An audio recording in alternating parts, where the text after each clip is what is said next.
Last time we spoke about the battle for Dayun Mountain. Chinese forces under Shi Yue believed that they were encircling an exposed Japanese regiment.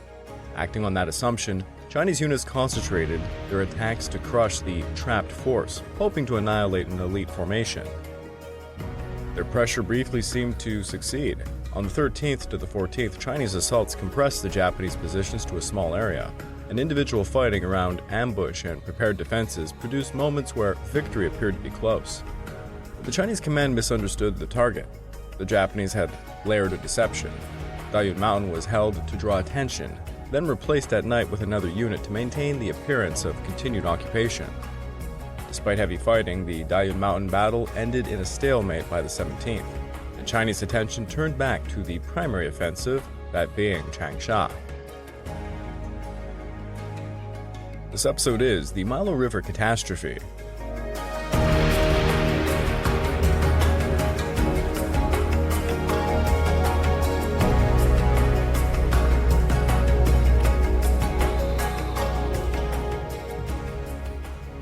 Hello again and welcome back to the Fall and Rise of China podcast. I'm your dutiful host, Craig Watson. But before we begin, I just want to remind you all that this podcast is only made possible through the efforts of Kings and Generals over at YouTube. Perhaps you want to learn a bit more about the history of Asia? Kings and Generals has an assortment of episodes on the history of Asia, and so much more. So go give them a look over at YouTube. So please subscribe to Kings and Generals over at YouTube, and can help us produce this content by checking out www.patreon.com/kingsandgenerals. And now don't forget our sister podcasts over at the Eastern Front and Pacific War Week by Week podcasts, both written and narrated by me. And if after all that you're still hungry for some more history, why don't you check out my personal channel, the Pacific War channel found over at YouTube, or my podcast series, Echoes of War, found on major podcast platforms. Over on my YouTube channel, I just released an episode covering the Marco Polo Bridge incident. It'll be the first episode in my second Sino-Japanese War series, which I'm going to be tackling chronologically. Probably take me many years. If you're looking to further support me, please consider checking out my YouTube membership or my Patreon account at www.patreon.com/thepacificwarchannel. By joining either of these, you get access to the exclusive podcast series, which will have about 40 episodes and ongoing at this point. You get early access to all the content I make and voting rights to subjects I will tackle next. On the morning of September the 17th of 1941, General Shi Yue, the commander of the 9th War Zone, sat at his desk at his headquarters at Changsha's Dayun Mountain, and he fell into some deep thought. Spread before him were a series of intelligence telegrams dispatched by the reconnaissance teams of his war zone and by General Yang Sen, commander of the 27th Army Group operating to the north.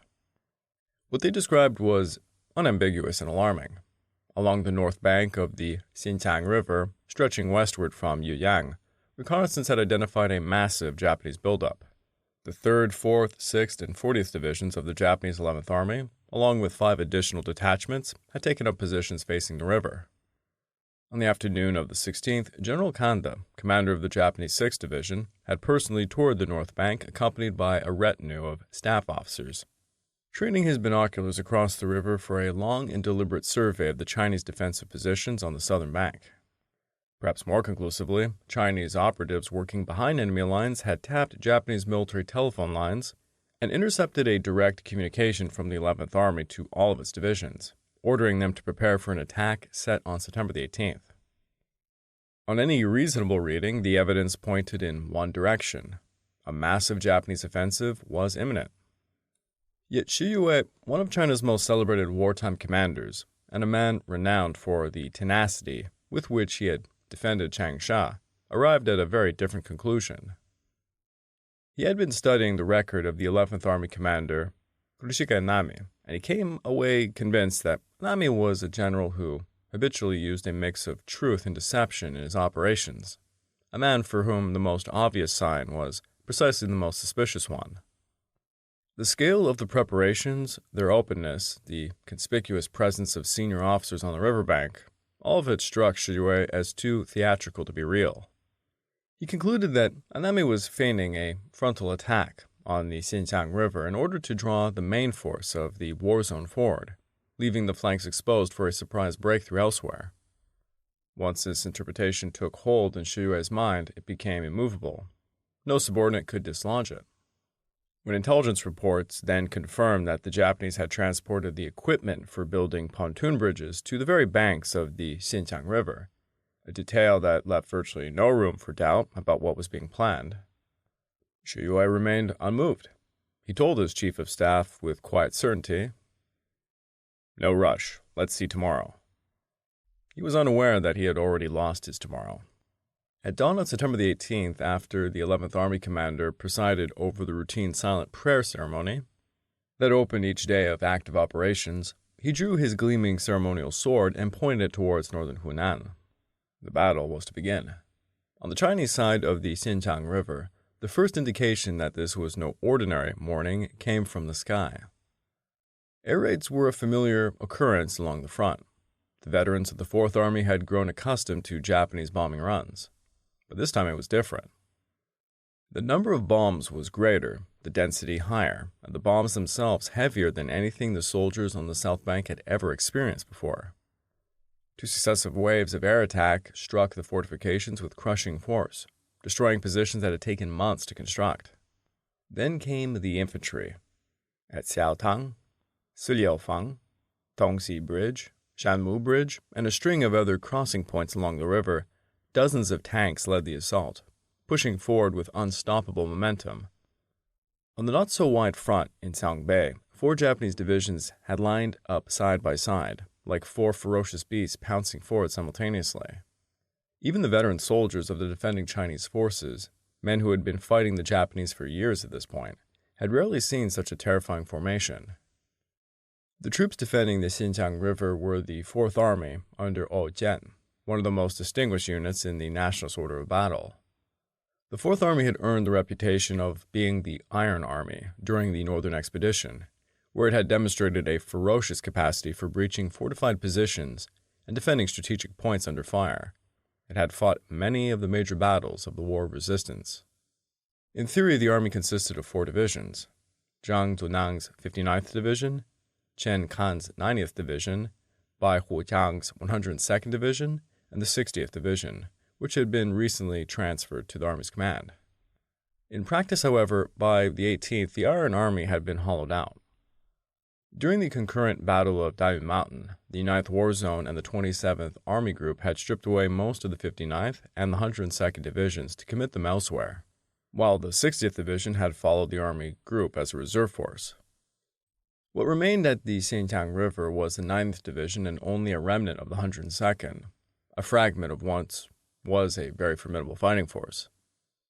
Xu Yue had planned for the first-line position to hold out for about 3 days. It held on for roughly 2 hours.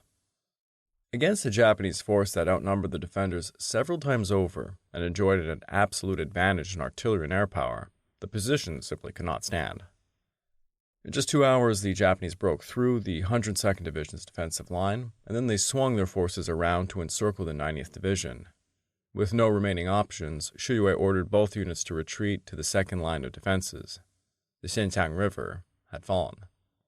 The crisis at the Xinjiang River was accompanied by the predicament of Yang Sen, the commander of the 27th Army Group, who should have been the force most capable of responding to said breakthrough. Instead, Yang Sen found himself trapped far to the east, bogged down in a battle over Dayun Mountain, from which he could not extract himself. The situation on Dayun Mountain was one of those military embarrassments that seemed almost unbelievable in retrospect.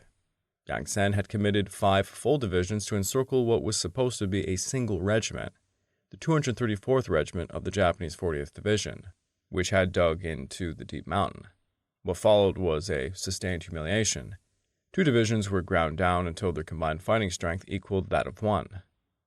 Another division was reduced to a regimental shadow of itself. Yang Sen, who had first served in the army in 1906, had seen virtually every variety of military difficulty in the 3.5 decades of Chinese warfare. He said afterwards that he had rarely experienced such a deception. The Shigematsu Regiment, ensconced in the mountains and dense forest, had proven quite resilient. Yang Sen had committed his forces expecting a quick resolution, finish the battle on Dayun Mountain, and then redeploy to defend the Xinjiang River, but the regiment would not be finished. He could not advance and he could not retreat. Just as he was preparing to intensify the assault for another day or two, certain that the enemy was finally near collapse, the news arrived on the morning of the 18th that the Japanese had launched their general offensive across northern Hunan. By 9 o'clock that morning, the Xinjiang River's first line of defense was already gone. Yang Sen immediately ordered the abandonment of the Dayun Mountain operation and commanded all divisions to redeploy back towards the Xinjiang River. But the Japanese had moved too fast. Between the first and second lines of Chinese defenses, there were only scattered guard units. The main force was simply not in place. The second-line troops, moreover, had been configured according to the defensive setup used during the First Battle of Changsha, and they were wholly unsuited to withstand such a massive, concentrated enemy thrust. The defending forces were too weak and too thinly spread to mount any gradual coordinated resistance. The Japanese advanced through the gap as if they were in an empty field. The 5 divisions of the 58th Army and the 4th Army now found themselves in a desperate race against the Japanese, studying maps as they marched, trying to reach blocking positions before the enemy could. No matter what they did, they could not outrun the 11th Army.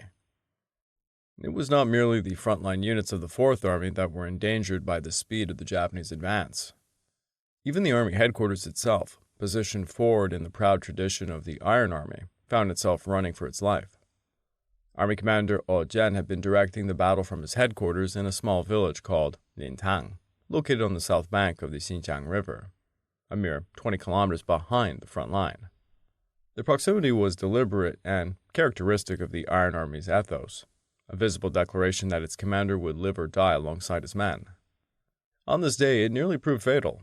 Amongst those at the headquarters was Li Rupin, a native of Jing County in Anhui Province, who had served as a sergeant squad leader in the 2nd Company of the 4th Army's Guard Battalion. Years later, reflecting on the events of that day, Li said without any hesitation that, of all of his 8 years fighting in the War of Resistance against Japan, that one battle was the most humiliating he had ever experienced. The Army headquarters was located in a small village called Lintang, south of the Xinjiang River, only about 20 kilometers away from the front lines. The Army headquarters was located in the front, which was the tradition of the Iron Army, to show that the commander was not afraid of danger and would live and die with his brothers. In that battle, we did not expect the enemy to break through the position so quickly. Not long after the battle had started, the Army headquarters had to move. Our guard battalion's task was to follow the Army headquarters and serve as its guards. He described how Company Commander Chang Mingyi assigned his platoon to help load the Army headquarters equipment onto some trucks, huge heavy boxes that required real effort to shift. While the loading was underway, Li caught sight of Army Commander Jian himself, speaking intently on a telephone. Li noted that Jian was ordinarily a man of very few words, always seeming lost in thought, serious with the troops but not given to the kind of arbitrary reprimands that characterized lesser officers.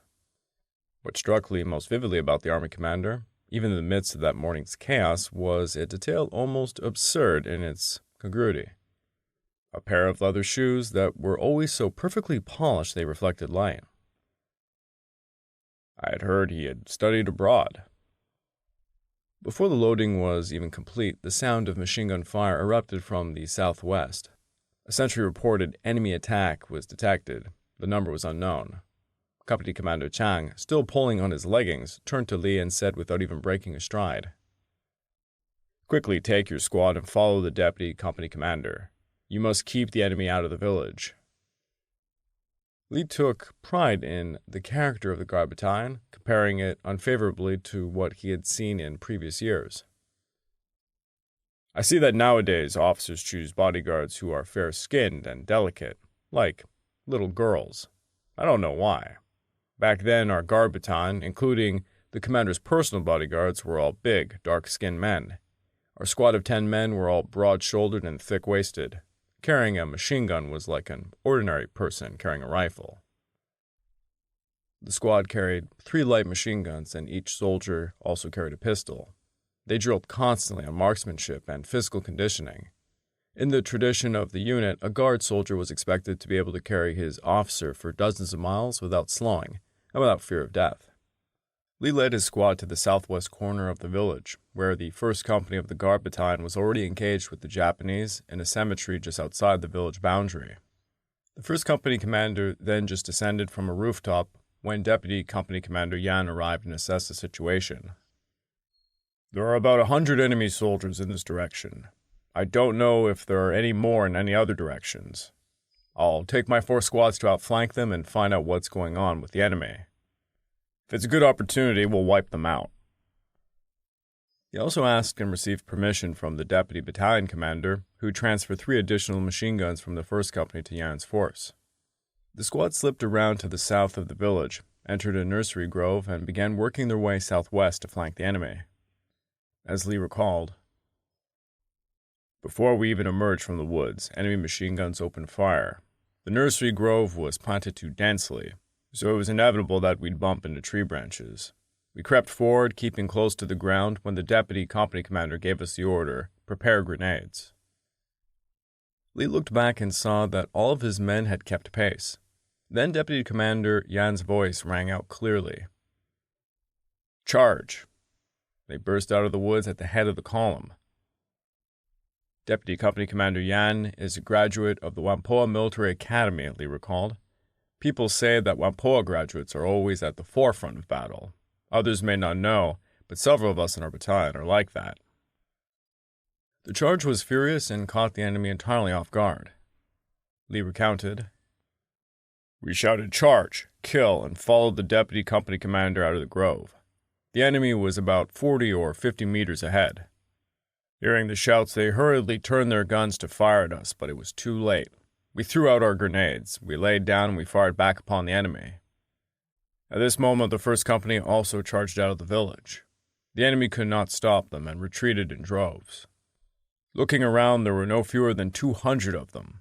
The enemy suffered a loss and left behind more than a dozen dead bodies." The 2nd Company did not pursue. Led by Deputy Company Commander Yan, they withdrew back to the village, where the Deputy Battalion Commander stood at the crossroads and praised the 2nd Company for their fighting before immediately ordering them to follow the Army headquarters and relocate. Lee had barely grabbed his backpack and tied it to his body before gunfire erupted again outside the village. The Japanese had returned. 2 battalions of the Army Reserve moved up to engage them, and the Army's trucks and cars poured out of the village and accelerated south along the road. The Guard Battalion ran after them on foot. In less than half an hour, the enemy had caught up. There were some cavalrymen and a large truck packed with infantry. Lee registered the significance of this with something close to shock. "It seems that the Xinjiang River had already been lost to the enemy. Otherwise, how could cars still drive across?" The battalion commander, whose surname Lee noted with dry humor, was the same as the generalissimos. Ordered the 2nd Company under the deputy battalion commander to form a rear guard. They had 1 artillery platoon and 2 mortars between them. There was no time to prepare fortifications. The soldiers scattered on both sides of the road and found their own firing positions as best as they could. When Lee looked back south, the Army headquarters was already a distant speck on the road. The enemy was getting closer and closer. First, 50 or 60 cavalrymen charged over, brandishing swords and guns and shouting. The trucks were behind them, and we could already see 2 machine guns mounted on the front of the trucks. The deputy battalion commander's voice carried steadily over the noise. "Brothers, stay calm. Aim carefully before you fire. We're going to slaughter a pig and drink tonight." Nobody laughed at this, Lee carefully noted, but nobody broke either. What followed was a running, desperate firefight. Within the range of 600 to 200 meters, the rearguard inflicted severe casualties on the advancing Japanese. Lee watched soldiers toppled from their horses, 1 horse shot but not immediately killed, dragged its dead rider, still entangled in the stirrups, forward at a gallop until he collapsed only a few steps from Lee. The sudden impact startled him badly. The enemy dismounted from the trucks and formed attack waves, pressing the assault in shifts. The Chinese machine guns worked to suppress each wave and prevent the Japanese from closing the distance. The deputy battalion commander directed the 2 mortars against the densest enemy concentrations. Then one of the mortars exploded inside its own barrel, killing 2 gunners instantly. Lee recalled, "I still can't figure out why. The fuse of the mortar shell is on that tip. How could it explode inside the barrel?" There was no answer to be found. The 2 men were simply dead, and there was no time to grieve for them. The rearguard repelled 2 enemy attacks before the deputy battalion commander ordered a withdrawal while the enemy paused to regroup. It was about 2 o'clock in the afternoon. "It was all just running. How could I not get tired? Even if I am tired, I still have to keep running." As Li ran, he overheard the company commander say quietly to the deputy battalion commander, "Actually, we can wipe out these enemies." The deputy battalion commander turned on him with a fierce look. "Eat it all up. Have you forgotten what we're here for again?" The exchange brought to Li's mind a memory from 2 years earlier, when he had first been assigned to the Guard Battalion. He had been transferred from the machine gun company of the 2nd Battalion, 305th Regiment of the 102nd Division at the end of 1939, appointed as deputy squad leader. Company Commander Chang had spoken to him that time, asking why he had joined the army. "Who else would come here if not to fight the Japanese?" The company commander replied, "Very good, but the Guard Battalion's primary task is to ensure good security. That's the most important thing." The assignment had chafed at Li ever since, a natural fighter who had been a frontline machine gun squad leader, now consigned to watch other men fight.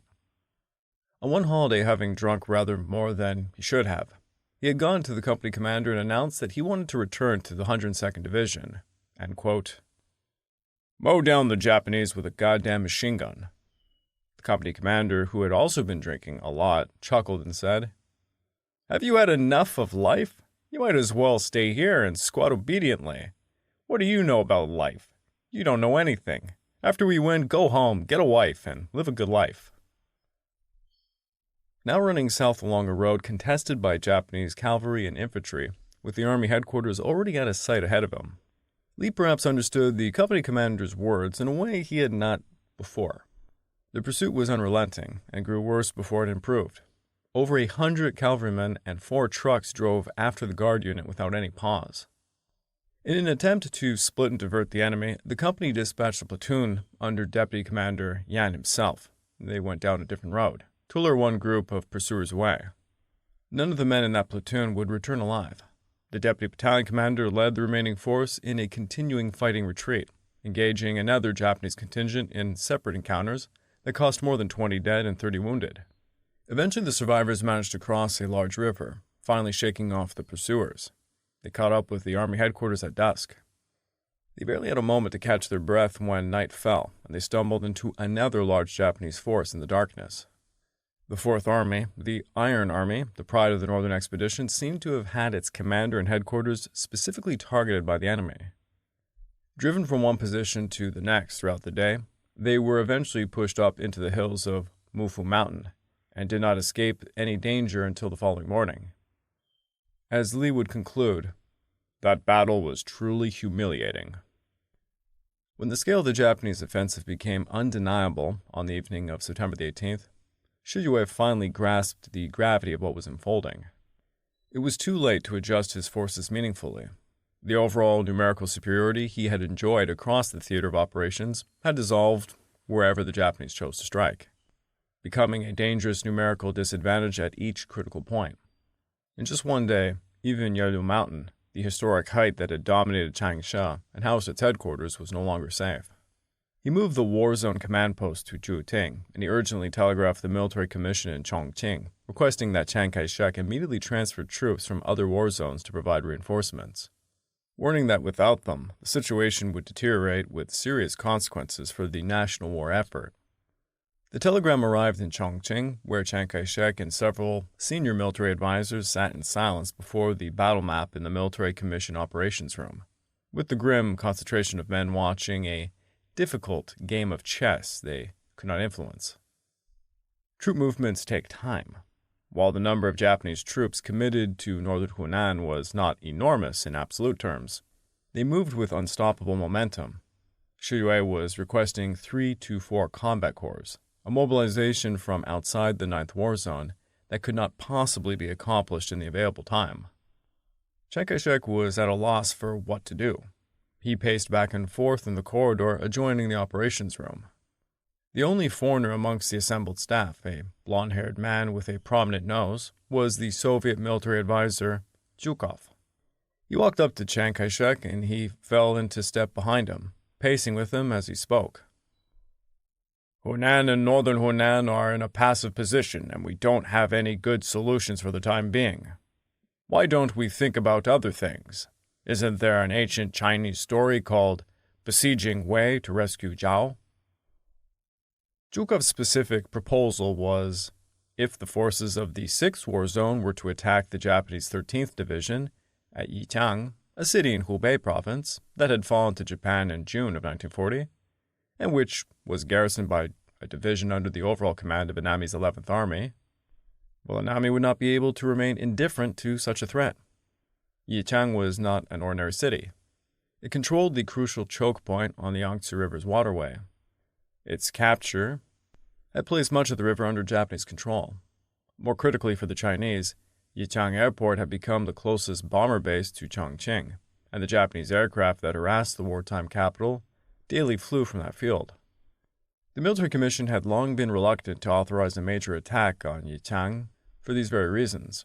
It would not be easy to retake, and failure would be costly. But why not seize this moment? Chiang Kai-shek stopped walking, considered Zhukov's proposal, and he nodded. He thanked the Soviet general for his suggestion, and the two men returned to the operations room together. Chiang Kai-shek instructed Chief of Staff Xie Yongchang to draft an implementation plan for combined operations. The 9th War Zone would continue engaging the Japanese in northern Hunan, while the 6th War Zone would simultaneously launch a counterattack against Yichang and ensure its capture. While Chongqing deliberated over the Yichang Gambit, the immediate question facing the 9th War Zone was how to organize a second line of defense following the fall of the Xinjiang River. The Japanese had also successfully landed forces on both sides of the Xinjiang River estuary at Shanqingshan. This blocked the waterway, which further constrained Chinese operations. Shi Yue's solution was pretty straightforward. He proposed deploying the 37th and 26th Armies in a line along the southern bank of the Miluo River, using the river as a natural barrier to halt the Japanese advance towards Changsha. His chief of staff, Wu Yiqi, agreed without reservations and immediately instructed the operations section chief, Zhao Juyi, to begin drafting the necessary orders. But Zhao had been turning the strategic problem over in his mind, and he reached a different conclusion. Zhao was a graduate of the Whampoa Military Academy's 6th class, a veteran of the battles of Nanchang and Shanggao, and a man who had watched this war closely from his position at the center of the war zone's planning operations. At this moment, he asked permission to share his thinking with his two superiors. Zhao's argument was systematic and urgent. The combined strength of the two armies, 5 combat divisions in total, was clearly insufficient to withstand 4 intact Japanese divisions in a set-piece defensive battle along the Miluo River.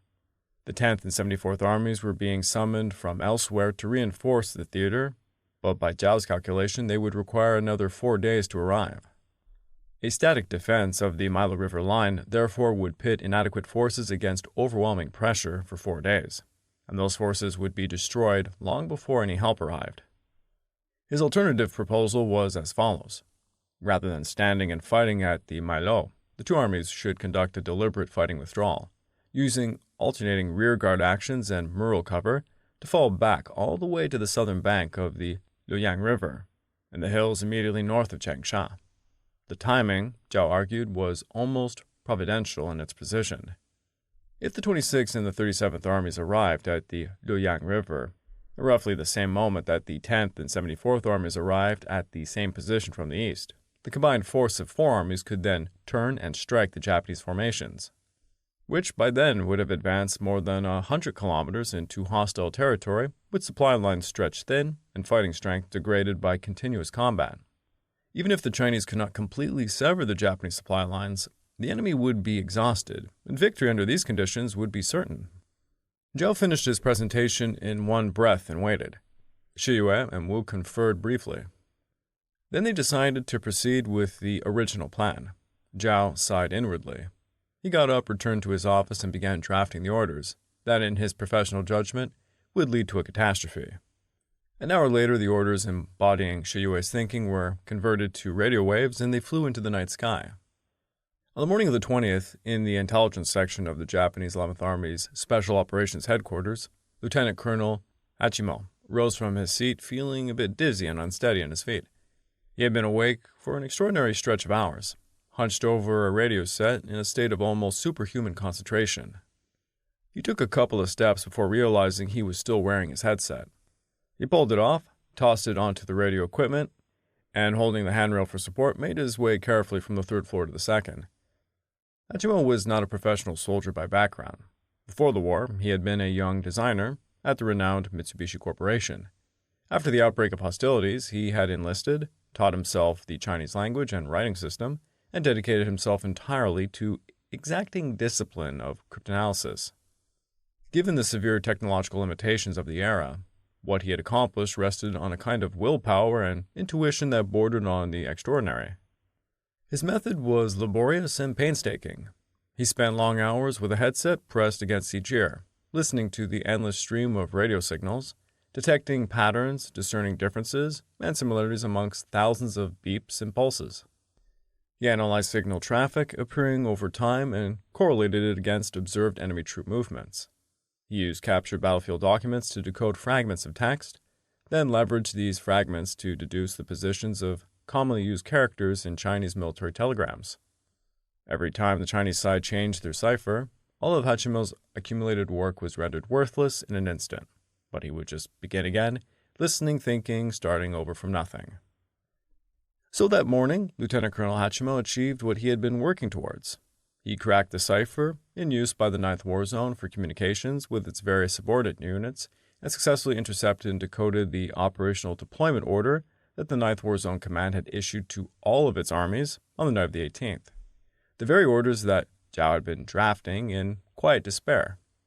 Those orders told the Japanese exactly where every Chinese unit was going, what it intended to do, and when. Hachimo made his way downstairs and reported his achievement. Staff Officer Kinoshita Isamu read the summary. He stood and he walked out without any word into the room where 11th Army Commander Anami was at work. The other officers in the room looked at Hachimo with confusion, uncertain what had just happened. After a few minutes, Anami and Kinoshita returned together. Anami stepped forward and took Hachimo's hand. I, the commander, congratulate you on becoming the first officer to receive a certificate of merit in Operation Plus. Now I order you to go and rest immediately. That intelligence transformed the entire battle. Anami's original operational plan had been relatively modest in its ambition. A breakthrough along the Changsha-Yujiang Highway, advancing towards Xinjiang, and then the Xinjiang River, with the 3rd and 4th Divisions planned for deployment towards the river. But now that the Japanese held a complete map of Chinese intentions, the positions, the routes, the assignments of every army in the Ninth War Zone, a far more ambitious opportunity presented itself. What could be more valuable or more satisfying than the direct encirclement and annihilation of the main Chinese forces in the field? Anami immediately revised his entire operational deployment. As Chinese historical records will later document, the Japanese intercepted and deciphered the radio telegrams issuing operational orders from the Ninth War Zone, gaining access to the National Army's operational plans and deployments. This led to a shift in their original strategic concept from a breakthrough to an encirclement of the Nationalist Army's right flank. The trap was certainly set. The Chinese armies, following Shiyue's orders faithfully, were marching towards positions the Japanese already knew they would occupy. The 26th Army was commanded by Xiao Jiqi and comprised 3 divisions: the 32nd Division under Wang Xuxian, the 41st Division under Ding Jipan, and the 44th Division under Chen Yong. When Xiao received Shiyue's orders to move his army to defend the south bank of the Miluo River, the situation was already deeply unfavorable. The Japanese had broken through the Xinjiang River line and were advancing rapidly southward. The 26th Army was positioned in the Luoyang and Yong'an area to the west, at a starting point that was even farther from the Miluo River than the Japanese forces were.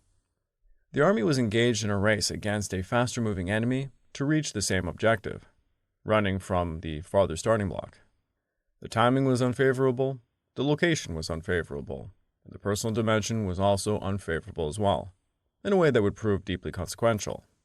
Because Shiyue and Xiao Jiqi harbored a long-standing resentment, going back about 6 years. In 1935, both men had attended the 3rd session of the Lushan Officers Training Corps, each holding the rank of Army Commander in the Army, but serving as battalion commanders within the training structure. The Corps was nominally commanded by Chiang Kai-shek himself, with Chen Cheng as Deputy Commander, Chiu was a favorite of Chen, a celebrated battle commander who had fought his way across half of China, and he carried with himself accordingly, often holding forth at length in seminars and discussions, and not infrequently straying off topic into territory where his assertions were questionable. The other senior officers present were content to listen, taking what was useful and ignoring the rest. Xiao Zhichu, however, was a man of earnest and literal disposition who simply could not let inaccuracies pass without challenge. He disputed Shiyue's claims on several occasions, insisting on clarifying the facts, and each such correction landed on Shiyue like a rebuke. The estrangement that resulted between the two men was severe and quite lasting. By 1941, Shiyue had risen to command an entire war zone. Xiao remained an army commander under his authority. In the intervening years, Xiao had learned to be extremely cautious in all of his dealings with his superior, acutely aware that any apparent failure or challenge might be held against him. On the night of the 19th, Shiyue issued Xiao an order to move the 26th Army to the second line of defenses on the south bank of Miluo River. Then at noon on the 20th, he changed the order entirely. Xiao was to push his troops forward to the first line of defense along the riverbank, a more exposed position further north. At dawn on the 21st, Xiao personally led his 44th Division, the division which had built his reputation upon, on a forward march towards the designed position. They were about 2.5 kilometers from their destination, at the town of Wongjiang, when they encountered the Japanese 6th Division. The Japanese already knew that they were coming. Having read Shiyue's intercepted operational orders, they had deployed their forces specifically to intercept the 26th Army. Within just 20 minutes of the initial encounter at Wongjiang, the entire 44th Division was completely surrounded. Xiao reported the situation to Shiyue by telephone. Shiyue's response from the other end of the line was with white-hot fury. "What the hell is going on? We're surrounded before we even arrived. Why aren't we fighting? If we lose the Miluo River position, I'll kill you." Xiao swallowed all of this with some bitterness. Following orders, he threw the 44th Division into the battle, in some terrain that certainly did not suit his men. They fought for a full day and a night, and they were unable to break through the encirclement. He ordered Wang Xuexian's 32nd Division to press forward and relieve the siege. But by the time those orders could even be executed, the 32nd Division was itself under attack, surrounded on three sides by the Japanese 3rd Division at Wukou. Wang Xuexian led the entire division in a desperate battle, with the river immediately at his back, suffering grievous casualties, and was eventually forced to fight his way clear rather than advance to relieve the 44th. On September the 23rd, General Kanda Masuzuka committed a portion of the 6th Division in a fierce assault against the rear of the already encircled 44th Division. The situation became critical. Xiao's army was fighting simultaneously on two fronts, and the lines were beginning to give way. It was only the timely intervention of Ding Zhupan's 41st Division, which had just arrived on a diagonal axis to strike at the enemy, threatening the 44th Division's rear, that prevented a complete collapse. When Ding came to report to the army commander, the chief of staff of the 44th Division informed him with hollow composure that the entire division had suffered more than half casualties. The daily reality inside the encircled positions was one of sustained and grinding misery. During brief lulls in the fighting, stolen moments between one Japanese assault and the next, the soldiers would stuff a cold rice ball into their mouths and scoop up a mouthful of muddy water from the nearest roadside ditch. That was their meal. Immediately they would put down whatever they had in their hands and rush to reinforce the hastily dug earthworks, knowing another assault was imminent. The wounded lay where they had fallen, unable to be evacuated, their groans a constant sound beneath the work of digging and the distant thunder of artillery. The dead were not buried. They were just left there. The battlefield was a scene of utter devastation. After Xiao's repeated requests, Shiyue finally authorized a withdrawal. The 26th Army was permitted to pull back to Putang, a position a few kilometers to the south, with marginally more defensible terrain. The entire army moved overnight, arriving exhausted, and immediately began constructing new fortifications. They had barely caught their breath when the Japanese 40th and 6th Divisions came on in succession, pressing the pursuit without pause. The 41st and 44th Divisions threw themselves into the fighting, and they were decimated. After destroying those two divisions, the Japanese turned their full attention on the surviving 32nd Division and the Army headquarters. As Xiao swept his binoculars across the positions, watching his men lie on the ground, dead, dying, or fighting on sheer will, one phrase repeated in his mind: total annihilation. On the evening of the 25th, as the Japanese ring tightened around the remnants of the 26th Army, a Japanese-Chinese language translator began calling out to the encircled troops in Mandarin, urging them to surrender. The entire army appeared to be at its final moment. Then, in the darkness, reinforcements finally arrived. In the most improbable way imaginable, the head of the army's reconnaissance section had slipped through the Japanese encirclement looking for an exit, and in doing so, they had accidentally stumbled upon the entire regiment of the 32nd Army that had completely lost contact with the headquarters days earlier. This regiment had suffered damage to its radio equipment and had simply not received any of the telegrams announcing changes to the army deployment and assignments. When they arrived at their designated rendezvous point, the area was completely empty. They had been sending scouts in all directions trying to locate friendly forces and make sense of the situation, when they encountered the reconnaissance section chief who had been doing precisely the same thing from inside the encirclement. The two men compared unit designations and confirmed their identities. Then the section chief remembered something. The regiment's party representative was his own classmate from the Whampoa Military Academy. Old bonds held tight. The two men exchanged information, assessed the situation together, and without further deliberation, their regimental commander led his troops on a forced march straight towards the guns. They found and struck the weakest points in the Japanese encirclement, broke through, and extracted the army headquarters and the surviving remnants of the 32nd Division. The 26th Army had been saved, but just barely, and at a terrible cost. What had before the battle been a formidable force with numerous victories was now reduced to less than 1/5 of its original strength. Wang Xuxian, commander of the 32nd Division, had previously served as a commander of the great warlord Fang Yuxiang's own bodyguard brigade, a valiant, decorated general of the old Northwest Army. Division commanders Ding Jipan and Chen Yong were similarly seasoned veterans, known for their courage and resourcefulness throughout the years of hard fighting. After said battle, they and Army Commander Xiao were utterly dejected. They had fought as hard as men could fight, under conditions as unfavorable as circumstances could devise. They had been broken. More than 40 kilometers to the west of the 26th Army's ordeal, at the point where the Miluo River flows into Dongting Lake, a second major engagement was being fought at the same time.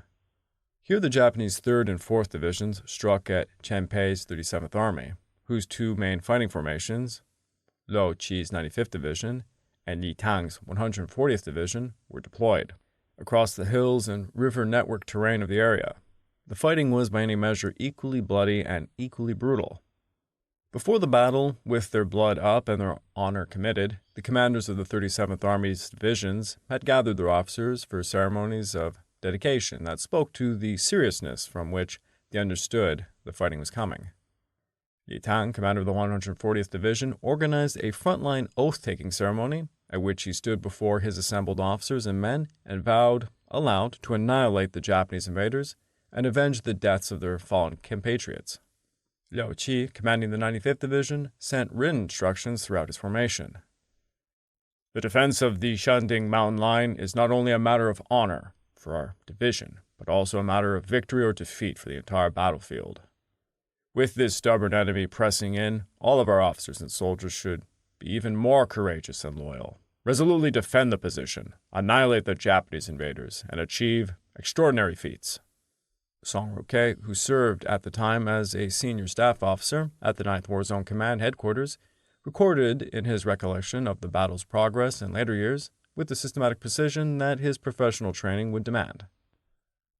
On the morning of the 19th, the enemy's main force successfully advanced towards the Miluo River via Yangling Street, Guanwang Bridge, and Chenghu Dajing Street Highway.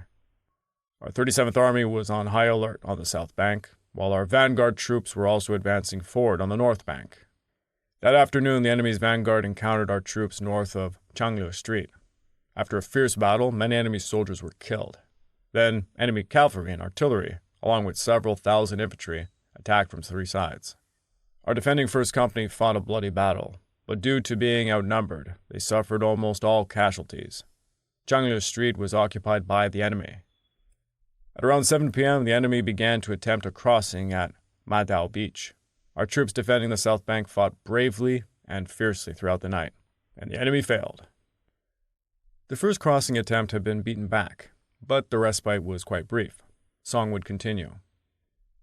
At dawn on the 20th, the enemy, under the cover of aircraft and artillery, launched another forced crossing. At around 7 a.m., fierce fighting broke out between the two sides along the Wugongshu, Guiyi, Hujiaitang line. From the 21st through the 23rd of September, the 37th Army fought ferocious engagements with the Japanese 4th and 3rd Divisions across the Xinjiang Mountain and Banjumiao areas, absorbing casualties that could not be replaced. Song recorded, "The main force of the enemy, advancing rapidly southward, captured our positions at Nanyang Mao and Banjumiao in Wangjiang at noon on the 22nd. Our 140th Division engaged the enemy at Lishan Lane and Daxingling and fought fiercely for 2 days and nights." After the battle, the 37th Army had effectively ceased to exist as a fighting force. It had gone into the engagement with nearly 50,000 fully equipped and manned troops. Song Ruke, reflecting on all of this in his old age, acknowledged with unusual candor the limitations of his own account. "Since history cannot be reproduced, people summarize events based on memory, striving to retain the most important and valuable aspects while filtering out the unimportant and those that do not reflect in the essence." In his old age, Song retained the factual architecture of the battle, the times, places, unit designations, tactical methods. But he understood, as any honest chronicler must, that within those facts lay a multitude of individual experiences, individual sufferings, and individual deaths that no record could fully capture. Then what about every individual in history? How should their emotions, will, beliefs, their fresh blood, their breath, and everything they sacrificed be expressed and entrusted to us? I'd like to take this time to remind all of you that this podcast is only made possible through the efforts of Kings and Generals over at YouTube. Please go subscribe to Kings and Generals over at YouTube, and you can also produce this content by checking out www.patreon.com/kingsandgenerals. And hey, don't forget about our sister podcasts over at the Pacific War and Eastern Front Week by Week podcasts, both written and narrated by me. If after all that you're still hungry for some more history, why don't you check out my personal channel, the Pacific War channel, found over at YouTube, or my podcast series, Echoes of War, found on major podcast platforms. If you are looking to support me further, please consider checking out my YouTube membership or my Patreon account at www.patreon.com/the Pacific War channel. By joining either of these, you get access to the exclusive podcast series. I'm just about to put out episode 40 as we speak. You also get early access to all the content I make and voting rights for subjects I will tackle next. After Commander Zhao's plan was rejected, he drafted the orders anyways, but Lieutenant Colonel Hachimo of the Japanese 11th Army intercepted and decoded the 9th War Zone's deployment orders on the 20th. Meanwhile, the 37th Army fought the Japanese at the Miluo River confluence with Dongting Lake, launching oaths and grim defenses before being utterly destroyed.